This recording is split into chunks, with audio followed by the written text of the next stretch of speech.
नहीं, आज जो फैसला आया हम उससे मुतमईन नहीं हैं और हमारा मानना ये है कि ये कॉन्स्टिट्यूशनल मेजॉरिटी जो लोग कह रहे हैं, अब कॉन्स्टिट्यूशनल मोरालिटी की आज जीत हुई है और मेजॉरिटी मोरालिटी की कामयाबी हुई है। इसमें कोई दो राय नहीं है कि कश्मीर हमेशा से भारत का एक अटूट हिस्सा रहा है। बट अटूट हिस्सा जब हम कहते हैं तो उसका जो रिलेशनशिप है यूनियन से, उसको तो आप डिनाई नहीं कर सकेंगे। और ये जो कॉन्स्टिट्यूशनल रिलेशनशिप कश्मीर से यूनियन का रहा है वो परमानेंट हुआ है जो कॉन्स्टिट्यूंट असेंबली डिसॉल्व हुई है कश्मीर की। और दूसरी बात ये है कि किसी एक सेमिनार में चीफ जस्टिस ऑफ इंडिया ने कहा है, मैं अंग्रेजी में पढ़ देता हूँ, कि public deliberation will always be a threat to those who achieve power in absence. अब क्वेश्चन ये है कि जब आप एब्रोगेट कर रहे हैं स्पेशल स्टेटस, पूरे स्टेट को कर्फ्यू में लगाकर 356 लगा दिया आपने, इलेक्टेड असेंबली नहीं है, तो फिर कश्मीर में डिलिब्रेट किसने किया बताइए हमको, किसने क्या डिलिब्रेट किया? और बोम्बई में फेडरलिज्म को कहा गया कि बेसिक स्ट्रक्चर का हिस्सा है। फेडरलिज्म के माने ये है कि स्टेट की एक आवाज़ है, उसका एरिया ऑफ कॉम्पिटेंस है, उसको कंप्लीट फ्रीडम ऑपरेट करने का। अब पार्लियामेंट कैसा बोलेगा असेंबली के लिए? और पार्लियामेंट और कैसे पार्लियामेंट एक रेजोल्यूशन पास करेगा जो असेंबली को पास करना था? तो मेरे नज़र में 370 को जो एब्रोगेट किया गया है ये वायलेशन है कॉन्स्टिट्यूशनल मोरालिटी का।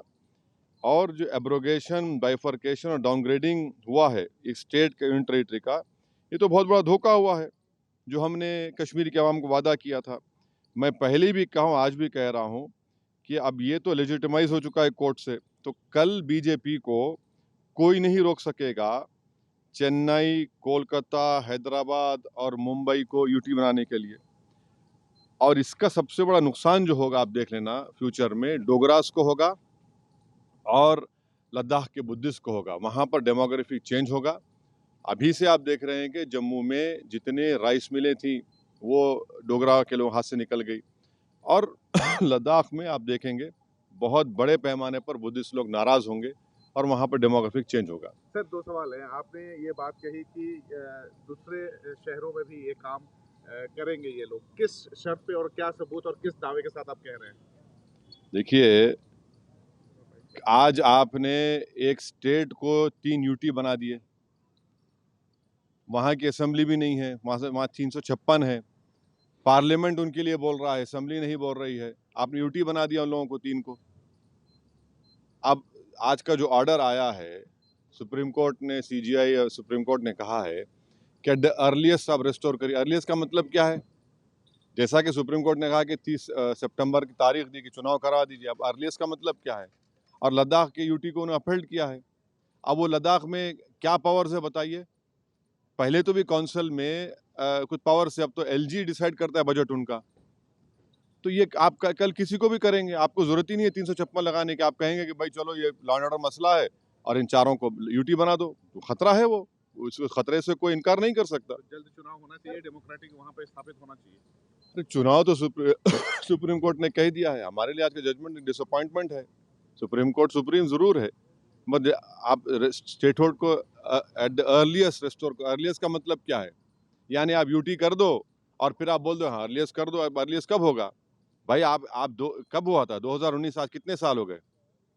अब तक आपने रेस्टोर नहीं किया। अब चुनाव होंगे, चुनाव के बाद देखा जाएगा। सबसे बड़ा नुकसान तो जम्मू के डोगरा के लोगों को और लद्दाख के बुद्धिस्ट को होने वाले आगे जाकर। चुनाव लड़ेंगे अगर ऐसा होता है? डॉक्टर कल ने कहा है कि अब हम अपनी राय दे चुके हैं। हर एक अपनी राय दे सकता आप है। चुनाव लड़ेंगे अगर वहाँ पे चुनाव होते हैं? देखिए, छोड़िए ना, अभी आज का जिन जजमेंट के ऊपर है, अब चुनाव लड़ेंगे नहीं लड़ेंगे वो बात की बात है। शुक्रिया, थैंक यू।